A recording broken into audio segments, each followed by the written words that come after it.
원래 올해 12월쯤 결혼하기로 하고 지난 6월부터 결혼 준비를 시작했던 29살 여자입니다. 여기에 이렇게 저희 이야기를 하고 있는 걸 보면 결혼이고 뭐고 다 엎어버리고 하소연하러 찾아왔다는 걸 벌써 눈치채신 분들도 계실 것 같네요. 연애 기간이 그렇게 길었던 건 아니지만 그래도 좋은 사람이라는 확신이 있어서 결혼하기로 정했던 건데 이렇게 결혼 준비 시작하자마자 전부 엎어버리게 될 줄은 정말 몰랐어요. 아무리 파리 안으로 굽는 법이라지만 결혼하면 저도 가족이 되는 건데 한 가족이 될 사람으로서 동등한 대우를 받아야 하는 게 당연한 거 아니겠나요? 이름 앞에 시자가 붙는다고 해서 그게 뭐 대단한 벼슬자리가 되는 건 아니잖아요. 제가 뭐 조선시대 마냥 어디 대감님 집에 팔려가듯 시집가는 것도 아닌데 뭐가 그리 대단한 사람들이라고 결혼 준비 시작하자마자 저한테 갑질을 해대는 건지. 이런 집구석과 한솥밥 먹겠다고 기분 맞춰주고 그러는 것보다 결혼이고 나발이고 길게 두고 볼 것도 없이 엎어버리는 게 맞는 게 아닌가 싶어서 단칼에 이 결혼 안 한다고 선언해주고 돌아왔습니다. 아무리 그래도 어른들까지 다 있는 자리에서 제 행동이 너무했다고 하는데 저는 그 사람들이 당해도 싸다고 생각하거든요. 여러분들께서 제 이야기 한번 들어봐 주시고 정말 제 행동이 너무했는지 객관적으로 한번 판단해 주세요. 저한테 친구가 한 명 있어요. 그 친구는 저랑 어려서부터 친하게 지내던 친구가 아니고 대학교를 졸업하고 막 취직 준비를 시작했을 때 알게 된 친구였어요. 당시만 해도 취직 준비에 필요한 정보 공유를 한다고 이래저래 연락을 자주 주고받던 친구였는데 서로 취직하고 나서 사는 게 바쁘다 보니 한동안 소원해져서 몇 년 동안 소식도 모르고 지내게 되었지요. 그런 친구한테서 몇 년 만에 연락이 왔어요. 서로 너무 반갑다고 톡으로 안부도 묻고 근황 이야기도 나누고 하면서 몇 시간을 떠들었습니다. 그런데 보통은 한참 이렇게 소식도 모르고 지내던 친구가 갑자기 연락을 해오면 안부가 궁금한 것보다는 다른 용건이 있어서 하는 경우가 많잖아요. 그 친구도 제 안부를 묻고 싶다기보단 다른 이유가 있겠거니 생각했어요. 아니나 다를까 저한테 남자를 한 명 소개시켜주고 싶다는 이야기를 꺼내왔어요. 그때쯤 제가 마침 한참 사귀고 있던 사람과 되게 안 좋게 헤어지게 되었는데 어디서 그 소식을 들었나 보더라고요. 아무튼 그때 친구한테 소개를 받게 된 게 제 남자친구였습니다. 남자친구는 저보다 5살 연상으로 제 친구하고는 대학교 때부터 알고 지낸 사이였던 사람이었어요. 아무튼 그렇게 친구의 주선으로 남자친구를 처음 만나게 되었고 그렇게 몇 번 더 만나다가 남자친구와 연애를 시작하게 되었습니다.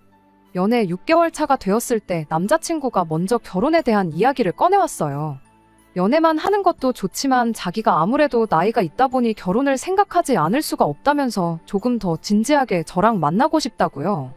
말씀드렸던 것처럼 지금 남자친구를 만나기 전에 만나던 사람과 조금 마무리가 안 좋게 헤어졌었거든요. 그런데 이렇게 갑자기 나타난 남자친구가 똥차가 가고 찾아온 벤츠가 아닌가 하는 착각까지 하게 되었죠. 남자친구를 만나기 전에 만나던 사람과 워낙에 안 좋게 헤어졌다 보니 남자친구가 더 좋은 사람처럼 보였나 싶었던 것 같아요. 객관적으로도 학벌이나 직장, 뭐 하나 전에 만나던 사람보다 빠지는 게 없는 사람이기도 했어요.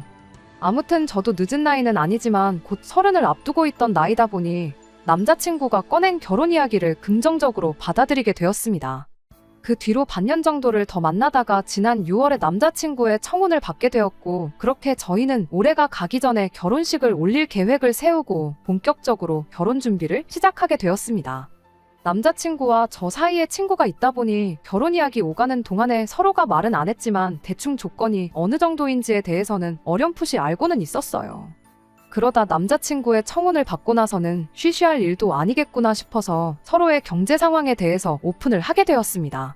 일단 저는 현재 외국계 기업에서 일을 하고 있어요. 올해로 입사 4년차 데리고 세금 같은 거 전부 제외하고 월급을 280 정도 받고 있습니다. 또래들과 비교하면 뭐 엄청 모자란다 싶을 만큼 적게 버는 것도 아니고 평범한 편이지요. 그래도 회사가 외국계다 보니 추가 근무를 한 것에 대해서는 칼같이 계산을 해주는 편이에요. 마음만 먹으면 잔업에 야근 이런 거 해서 월 300 정도는 맞춰서 벌 수 있지만 제가 워라밸을 중시하는 사람이다 보니 돈 얼마 더 버는 것보다 일찍 퇴근해서 이것저것 배우며 자기 개발하는데 더 시간을 쏟고 있습니다. 아무튼 직장생활 시작한 이래로 제가 저금으로만 2천만 원 정도를 가지고 있습니다. 연봉 받는 거 치고 저금이 적은 이유는 대부분의 재산을 주식으로 보유하고 있기 때문입니다. 작년과 재작년에 어떻게 운이 좋아서 주식으로 조금 재미를 봤어요. 주식 계좌에만 한 5천만 원 정도 들어있고요. 더 모으려면 더 모을 수 있었지만 말씀드린 대로 제가 이것저것 배우러 다니는 걸 좋아해서 생활비 외에도 추가적으로 들어가는 부분이 있다 보니 그렇게 7천 가지고 있는 게 전부입니다. 남자친구는 저보다 연봉이 훨씬 높아요. 저랑 5살이나 차이가 나는 만큼 사회생활 경력도 더 길지만 그런 거 다 감안해서 제가 같은 경력이라 할지라도 남자친구가 버는 만큼 벌지는 못합니다. 월급은 이것저것 다 떼고 380 정도 들어오고 명절이나 연말에 나오는 수당 같은 것까지 계산하면 월급이 400을 넘는다고 봐도 무방합니다. 그런데 모아놓은 돈이 4천만 원이 전부였어요. 대신 할부가 다 끝난 차가 한 대 있었습니다. 저는 별말 안 했는데 자기가 차를 처음 샀을 때 출고가가 4천 정도였다고 그럼 저보다 1,000만 원은 더 모아놓은 거라고 봐도 무방하지 않냐고 하는 걸 보니 자기가 돈을 썩 잘 모으지 못했다는 걸 알고는 있는 눈치였어요.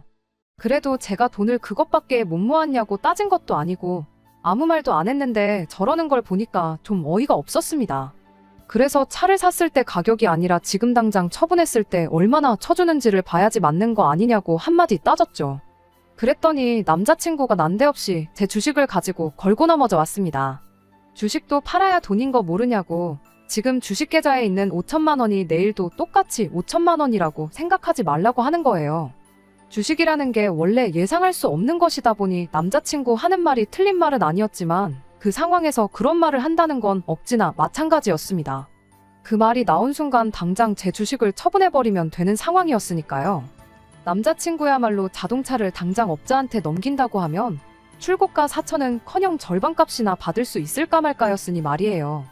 그렇게 따지고 들면 그만인 이야기였지만 사실 애초에 처음부터 저는 저희가 결혼을 앞두고 서로 경제 상황을 알기 위해 말을 꺼낸 거지 돈이 얼마나 인내업내를 가지고 싸울 생각이 없었습니다.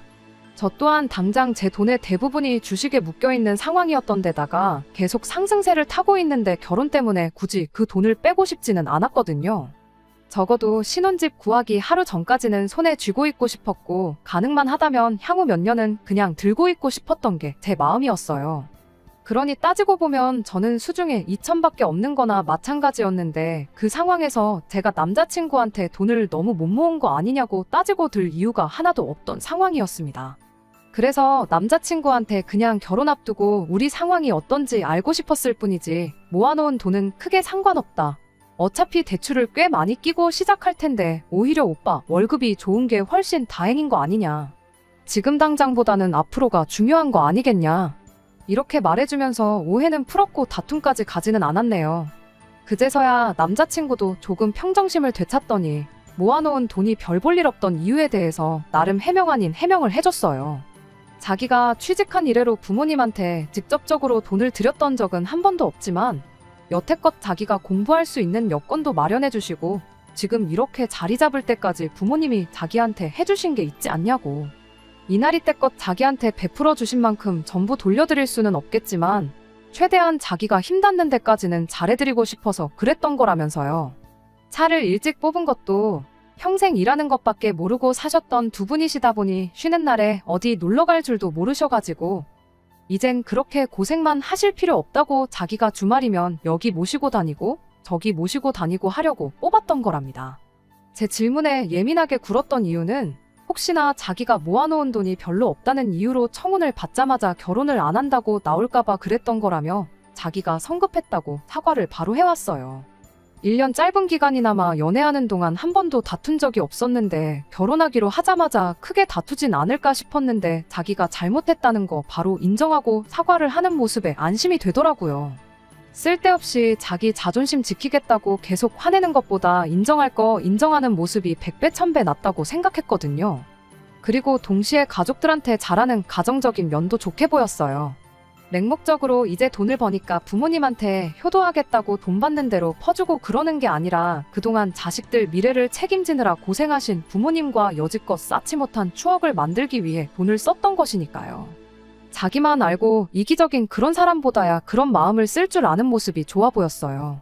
저도 결혼하면 한 가족이 되는 거잖아요. 아무리 100세 시대라지만 인생이 결코 긴 게 아닌데 돈 없이는 사랑도 행복도 찾을 수 없다지만 아무 추억도 만들지 않고 돈만 쥐고 있는 게 능사는 아니라고 생각하기도 하고요. 그 와중에도 자기 미래를 대비하겠다고 저금을 했던 것도 아무리 액수가 4천밖에 되지 않을지라도 아무 생각 없이 덮어놓고 돈만 펑펑 쓰는 생각 없는 사람처럼 보이지도 않았고 말이죠. 말씀드렸다시피 어차피 월급 또한 저보다 남자친구가 월등히 좋았고 저나 남자친구나 뭐 배우러 안 다니고 여행 같은 거 안 다니고 월급을 받는 족족 모았다고 한들 대출 없이 서울에 집을 구하는 게 어디 가능키나 한 일이겠나요? 물론 빚이라는 게 적으면 적을수록 좋은 거라지만 한편으로는 돈 빌리는 것도 능력이라고 하잖아요. 대출을 조금 더 받더라도 맞벌이 생활 유지하면서 하나씩 차근차근 맞춰나가는 게 맞다 싶었습니다. 다행히 남자친구가 벌써 차도 가지고 있었고 하니 집 문제만 빼놓고 생각해보면 당장 크게 돈 나갈 곳이 없다고 봐도 무방했지요. 아무튼 그렇게 이야기를 마치고 집에 돌아가는 길이었는데 남자친구가 헤어지면서 자기가 전생에 나라를 구했나 보다고 저 같은 사람과 결혼하게 된 게 자기한테 정말 큰 행운이라며 고맙다는 말을 해주더라고요. 그러고는 제 두 손을 꼭 잡더니 우리 결혼해서 꼭 남부럽지 않게 행복하게 잘 살자는 말을 해줬어요. 그때까지만 해도 남자친구가 해줬던 말처럼 결혼해서 행복하게 잘 살 거라 생각했지 이렇게 최악의 모습으로 갈라서게 될 줄은 생각도 못했습니다. 아무튼 그날 이후 저도 저희 부모님께 결혼할 사람이 생겼다는 사실을 전했어요. 어머니께서 이것저것 물어보셨는데 역시나 월급이 그 정도 되는데 모아놓은 돈이 4천이 전부냐 그건 씀씀이가 너무 큰 거 아니냐며 조금 안 좋은 반응을 보이셨습니다. 그래도 할부 끝난 차도 가지고 있고 돈이야 지금 얼마 더 있는 것보다 앞으로 어떻게 모으는지가 더 중요한 거 아니냐. 나도 주식으로 이득 본 거 아니면 5천 정도밖에 못 모았을 텐데 그렇게 생각하면 오히려 잘 모은 거 아니냐 남자친구 편을 들어줬지요. 어머니께서도 하긴 그렇긴 그렇다고 하시며 제 말에 동의를 해주셨고 당장 돈 얼마 있는 것보다 사람 됨됨이가 더 중요한 거 아니겠냐며 어떤 사람인지 좀 보게 하루라도 빨리 집에 인사시키러 데리고 오라 하시더라고요. 막상 남자친구를 집에 인사시켰더니 처음 보여주셨던 안 좋은 반응과는 다르게 저희 부모님 두 분 다 남자친구를 엄청 마음에 들어 하셨어요. 성격도 싹싹하니 좋고 직장도 인물도 뭐 하나 빠지는 데가 없다고요. 남자친구도 저희 부모님한테 그동안 자기가 부모님 모시고 여기저기 다녔던 여행지 이야기를 꺼내면서 그중에 가장 좋았던 곳들을 뽑아서 저희 결혼하고 나거든 저희 부모님 모시고 한 번 더 다녀오면 어떻겠냐 이런 식으로 이야기를 했습니다. 그때까지만 해도 제가 정말 사람 하나 제대로 봤구나 싶었어요. 자기 가족만 소중하고 자기 가족만 챙기는 이기적인 사람이 아니라 배우자의 부모님한테도 잘하는 가정적이고 양가 불문하고 가족들에게 헌신하는 좋은 1등 신랑감이라 생각했습니다. 그런데 막상 남자친구의 가족들과 함께 있던 자리에서는 그런 모습이 아니라 한쪽으로 치우쳐도 너무 치우친 그동안의 모습과는 정반대의 모습을 보여줬어요. 그리고 결국 그것 때문에 남자친구 가족들을 처음 만난 그날 결혼하기로 한 거 다 엎어버리고 남자친구 집까지 쑥대밭으로 만들고야 말았네요. 남자친구를 저희 집에 소개했으니 당연히 이번엔 제가 남자친구 집에 인사를 드리러 갈 차례가 되었습니다.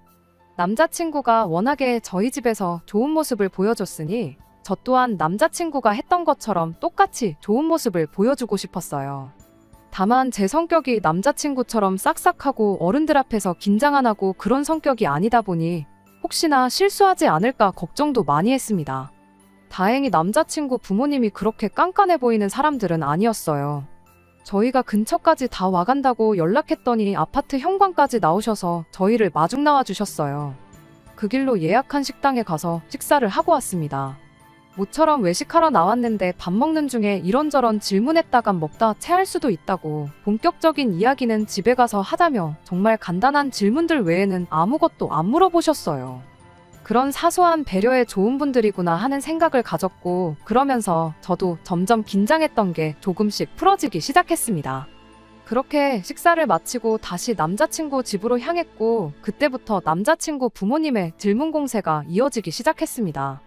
덕분에 긴장이 많이 풀어졌다 보니 물어본 질문에 대답하는 게 전혀 어렵지 않았어요.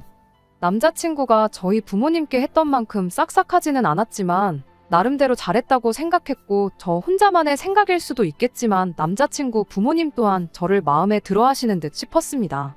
그런데 문제는 남자친구의 여동생이었어요. 저한테는 하마터면 제 인생 최악의 신우가 될 뻔했던 사람이기도 하고 어떻게 보면 덕분에 결혼이 엎어졌으니 은인이기도 한 사람이지요. 아무튼 그때는 남자친구 동생이 인격이 파탄난 사람인 걸 몰랐고 어쨌든 남자친구의 가족이니 웬만해서는 저를 좋아라 해줬으면 싶었습니다. 외출 중이라 같이 식사하는 자리는 함께하지 못했는데 집에 도착해서 한참 이야기 나누던 도중에 동생이 집에 돌아왔어요. 남자친구한테 저보다 나이가 1살 어린 여동생이 있다는 건 이미 연애 시작할 때쯤부터 알고 있었습니다. 여동생이 있다는 이야기 정도만 들었지 직접 만나보거나 여동생에 대해서 자세한 이야기를 들어본 적은 없었지만 그래도 저랑 1살 차이밖에 나지 않는 만큼 친자매까지는 아니어도 친구처럼 가깝게 지낼 수도 있겠구나 생각했었어요. 하지만 그거야말로 저 혼자만의 생각이었습니다. 남자친구 여동생이 집에 들어오자마자 어머님께서 동생한테 여기 네 새언니 될 사람 와 있으니까 어서 와서 인사부터 하라고 한마디 하셨지요. 저보다 1살 어리다는 건 이미 알고 있었지만 어쨌든 초면이다 보니 동생이 저한테 인사를 하기 전에 먼저 제가 안녕하세요 하고 앞으로 잘 부탁드린다 인사를 건넸습니다. 그런데 여동생이란 사람은 시큰둥한 표정으로 제 인사를 받는 둥 마는 둥 하더니 다짜고짜 저를 위아래로 훑어보기 시작했어요. 그러더니 벼랑간 제 인사를 받기는커녕 너가 걔구나? 한마디 던지고는 남자친구 부모님 옆자리에 가서 털썩 자리를 깔고 앉더라고요. 난데없이 반말을 내뱉는 남자친구 동생 때문에 순간 그 자리 분위기가 그대로 얼어붙어 버렸어요. 그런데 그 와중에 남자친구 여동생한테 말버릇이 그게 뭐냐 하고 지적해주는 사람이 한 명도 없었습니다.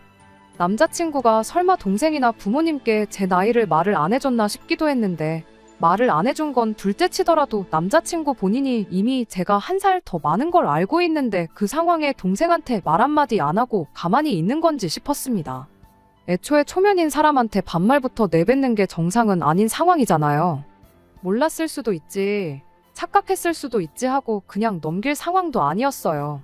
이후로도 당연한 듯이 저한테 계속 반말로 말을 해대기 시작했거든요. 그 와중에 남자친구가 한마디 하기는 했는데 그게 예의 없는 말투에 대한 지적이 아니었습니다. 남자친구 동생이 먼저 저한테 말을 꺼냈어요. 설마 예비시댁에 인사하러 왔는데 빈손으로 온 건 아니겠지? 하고 물어왔죠. 그때 남자친구가 처음으로 입을 열었는데 그게 말투에 대한 지적이 아니라 설마 빈손으로 왔겠냐는 대답을 하고는 제가 사가지고 온 과일 바구니를 턱으로 쭉 하고 가리키더라고요. 남자친구 여동생이 그 과일 바구니를 보더니 안 그래도 자기가 친구랑 나가서 밥 먹고 오는 길인데 기름진 거 먹어서 상큼한 게 땡겼는데 잘 됐다며 저한테 나 과일 좀 먹어도 되지? 하고 한마디 말을 꺼내더군요. 당장 세상에 이건 또 무슨 상황이냐고 따져먹고 싶었지만 그래도 누군가는 이 사람한테 예의 없게 이게 뭐하는 짓이냐고 먼저 말해주지 않을까 싶어서 가만히 있었습니다. 뭐 당연한 이야기겠지만 누구 하나 나서서 그걸 지적해주는 사람이 없었어요. 저보다 1살 아래면 오빠인 남자친구와 한참 나이차가 나는 건데 집에서 막내로 커서 버르장머리가 없는 건가?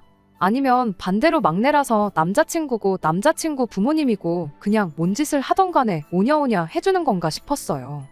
하지만 진짜 어이없는 건 남자친구 여동생 입에서 나온 말도 안 되는 질문이었습니다.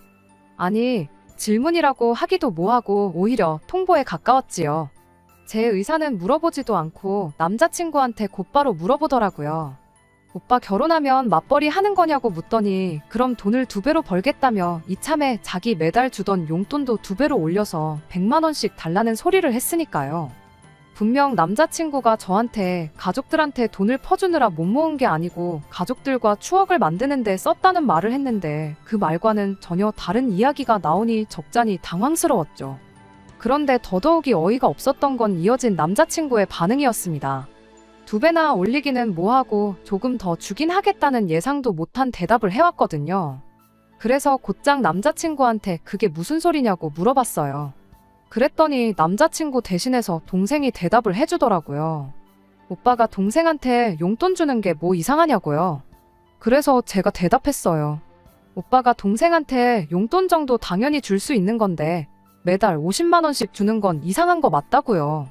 그리고 남자친구한테 용돈을 올려주는 게 무슨 소리냐고. 결혼해서 맞벌이를 하는 게 오빠 월급이 오르는 건 아니지 않냐. 그리고 매달 50만 원 주는 것도 가당치도 않은 소리라고 했어요. 여태까지 줬다면 줬던 걸 도로 뺏어올 수는 없으니 거기까지는 묻지도 따지지도 않으려고 했습니다. 다만 앞으로 저희 결혼할 때까지, 아니 못해도 결혼식 올리고 나서는 더 이상 용돈은 줘서는 안 된다고. 우리가 뭐 억만금을 모아놓고 결혼하는 것도 아니고 대출만 몇 억을 받게 생겼는데 그런데다가 쓸 여유는 이제 없는 거 알지 않냐고요. 남자친구도 그 상황이 안 된다고, 여동생 용돈은 내가 꼭 챙겨주고 싶다는 말은 못하고 알겠다고 대답을 했습니다. 그런데 남자친구 동생이 그 말을 듣더니 혼자서 개거품을 물면서 말 그대로 발광을 하기 시작했어요. 급기야는 용돈을 끊을 거면 차라리 결혼을 하지 말라는 소리를 하는데 아주 꼴이 가관이더라고요. 갑작스러운 남자친구 여동생의 돌발 행동에 안 그래도 얼어붙기 시작했던 집안 분위기가 한층 더 막장으로 치닫고 있었습니다. 그제서야 남자친구 부모님이 나서서 이게 뭐 하는 짓이냐고, 쓸데없이 이럴 거면 그냥 방에 들어가서 조용히 있으라고 한마디 해주시더군요. 덕분에 남자친구 여동생이 잠깐 잠잠해졌어요. 그러더니 혼자 제가 사온 과일들을 손에 들고 있던 과도로 이리 쑤시고 저리 쑤시고 난리도 아니었습니다. 급기야는 어디서 이렇게 깎아먹기도 힘든 과일을 사왔냐며 저보고 과일 좀 잘라오라고 칼을 건네주더라고요. 뭐 위협이라도 하려는 건지 칼날 부분을 저한테 향하게 해서는 말입니다. 안 그래도 등장하자마자부터 저를 기분 나쁘게 했고 거기에 엎어서 용돈 문제로까지 사람 속을 뒤집어놨는데 그것도 모자라 한 살 어린 예비 손아래 신우가 저한테 과일을 깎아오라고 시키니 더더욱 기분이 좋을 일이 없었어요. 그런데 거기에 칼날까지 저를 향하게 해서 건네주니 웬만해선 평정심을 유지하려고 했던 저도 순간 표정 관리가 안 되더라고요. 그런 제 표정의 변화를 눈치챈 건지 얼굴 표정 좀 보라면서 뭐 기분 나쁘냐는 식으로 한마디를 하대요. 그와 동시에 남자친구도 입을 열었는데 동생한테 뭐라 한마디 하는 게 아니고 저한테 한마디를 하는 겁니다. 동생이 저랑 친해지고 싶어서 장난치는 거니까 좀 참으라면서요. 예상도 못한 남자친구 한마디에 오히려 더 이상 참을 수가 없었습니다. 100번 양보해서 이걸 장난으로 봐준다고 해도 정도가 있지, 초면에 반말하는 것부터 행동까지 이게 뭐 하는 짓이냐고 한마디 했어요. 그랬더니 남자친구 여동생이 저한테 한다는 소리가 키도 조그만 게 보기보단 성깔이 있네 하면서 왜 우리 엄마 아빠가 네 편 들어주니까 기세가 등등해진 거냐고 한마디 하더라고요. 대놓고 시비를 걸어오는데 암만 자리가 자리라고 할지라도 저도 가만히 듣고만 있지는 않았어요. 그때까지만 해도 파혼할 생각은 없었으나 그렇다고 해서 여기서 제가 꼬리를 내리면 결혼 후에도 평생을 두고 저렇게 시비를 걸어올 게 뻔하겠구나 싶었거든요. 그래서 한마디 했어요. 대놓고 시부모님 되실 분들 앞에서 남자친구 여동생이랑 똑같이 굴면서 싸울 생각은 아니었고 그냥 이성적으로 한마디 해주면 되겠거니 싶어서 최대한 좋게 좋게 이야기했습니다. 나보다 나이도 어린 걸로 알고 있는데 초면부터 반말하고 이젠 과일까지 깎아오라고 명령하는 거냐고요. 그리고 원래 칼같이 날이 달린 거 다른 사람한테 건네줄 때는 손잡이 부분을 그 사람을 향하게 해서 건네줘야 하는 거라고, 제대로 못 배운 것 같아서 알려주는 거니 새겨들으라고 깔끔하게 한마디 해줬습니다. 그랬더니 저보고 나이 1살 많다고 꼴에 언니 대접은 받고 싶은가 보네 하면서 혼자 비웃기 시작하더라고요. 어이가 없었죠. 내가 언니 대접을 받겠다고 이러는 게 아니라 맞는 말이라고. 그냥 나이만 두고 봐도 내가 1살 더 많은 언니고 아가씨 오빠랑 결혼하면 서열상으로도 아가씨가 내 손아래 신우가 되는 거지 내 언니가 되는 게 아닌 거 모르냐고요. 그랬더니 돌아온 대답이 아주 가관이었습니다. 자기가 왕년에 학교 다닐 때 좀 놀았다는 걸 자랑처럼 이야기를 하더라고요. 원래도 자기가 노는 언니들 아닌 이상 1~2살 차이는 그냥 먹고 들어갔다고요. 특히 자기 주변 사람들 중에 자기랑 1살 차이 나는 사람들 중에 자기가 자기 입으로 언니라고 부르는 사람들이 손에 꼽는답니다. 그러니 자기가 저한테 언니라고 부를 이유도 없다는 거예요. 그러더니 뭐 자기가 반말하는 게 그렇게 불만이냐고 하더니 불만 있으면 어쩔 건데 하고는 여지까지 찍소리도 못하고 있다가 우리 엄마 아빠가 한번 편들어줬다고, 그리고 우리 오빠가 바로 옆에 있으니까 무슨 일이 나겠나 싶어서 까부는 거 아니냐고 시비를 걸대요. 딱 보니 믿는 구석 없으면 내 눈도 똑바로 못 마주치고 깔고 다녔을 스타일인데 내가 너 같은 애들 한두 번 상대해보는 줄 아냐면서 세상 참 많이 좋아졌답니다. 예전 같았으면 그냥 묻지도 따지지도 않고 뭘 꼬나보냐 한마디 해주고 머리끄댕이부터 붙잡아 아주 초죽음을 만들어놨을 거라나요?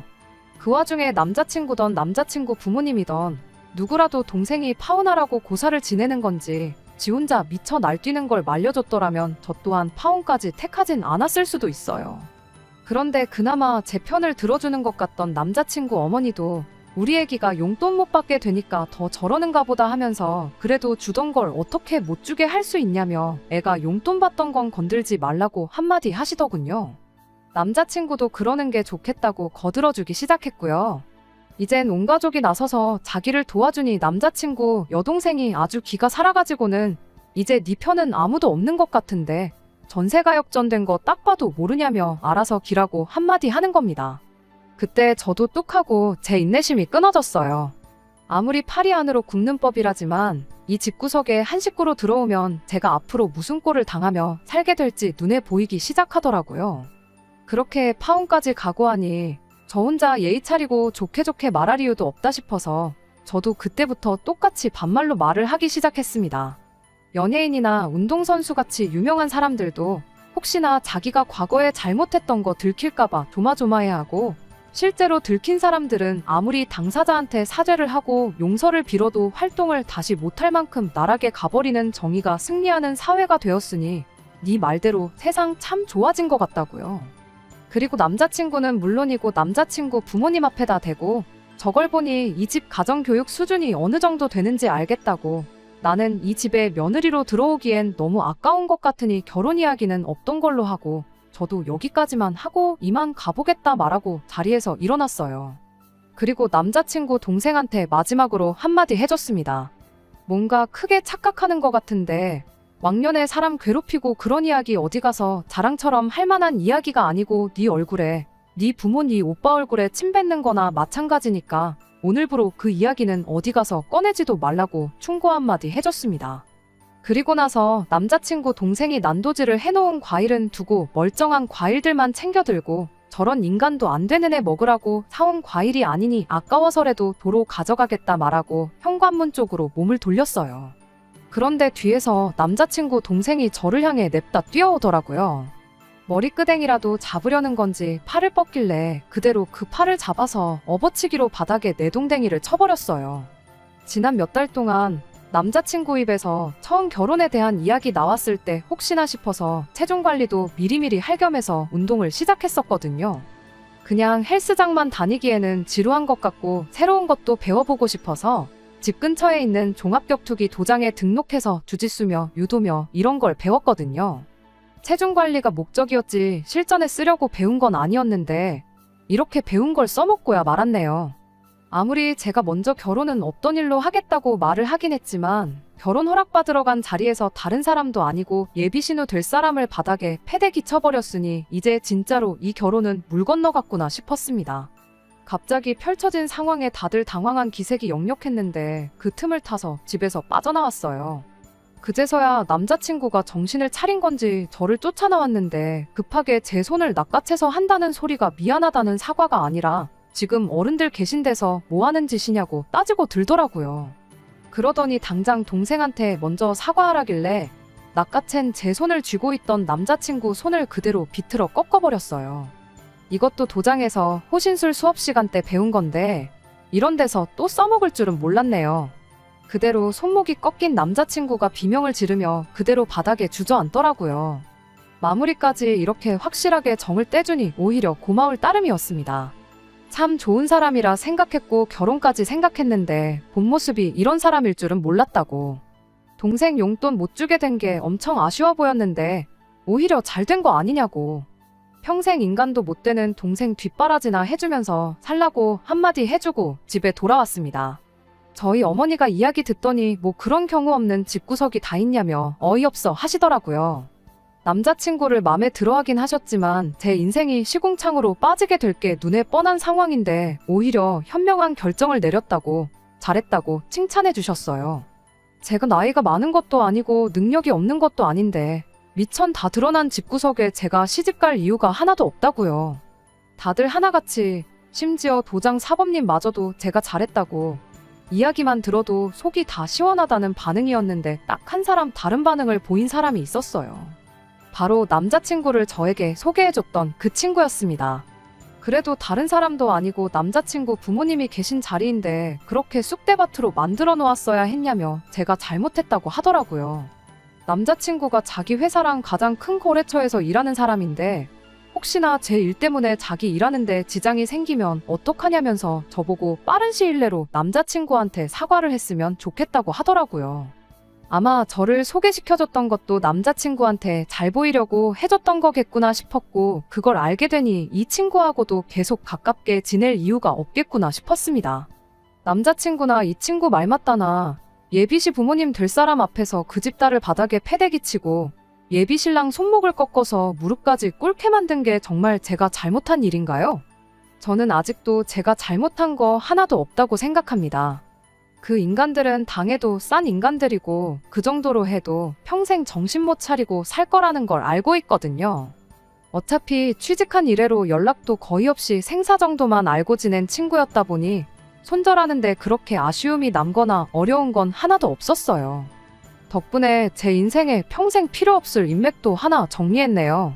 아무튼 이렇게 결혼식 날짜까지 대충 잡아두었던 남자친구하고는 평생 2번 다시 볼 일이 없게 되었습니다. 다른 사람들 말만큼 제 29 나이가 새로운 만남을 시작하기에 너무 늦은 나이라고는 생각하지 않아요. 물론 이렇게 대일 만큼 대인 상황에 당장이라도 누구를 만나야겠다는 건 아니지만 다음에 만나는 사람은 제발 정신머리 똑바로 박히고 정신머리 똑바로 박힌 가족들을 가지고 있는 평범한 사람이면 좋겠습니다. 끝까지 들어주셔서 감사합니다. 오늘의 사연은 여기까지입니다. 구독과 좋아요, 알람 설정 부탁드리고 더 좋은 사연으로 다시 찾아뵙겠습니다. 감사합니다.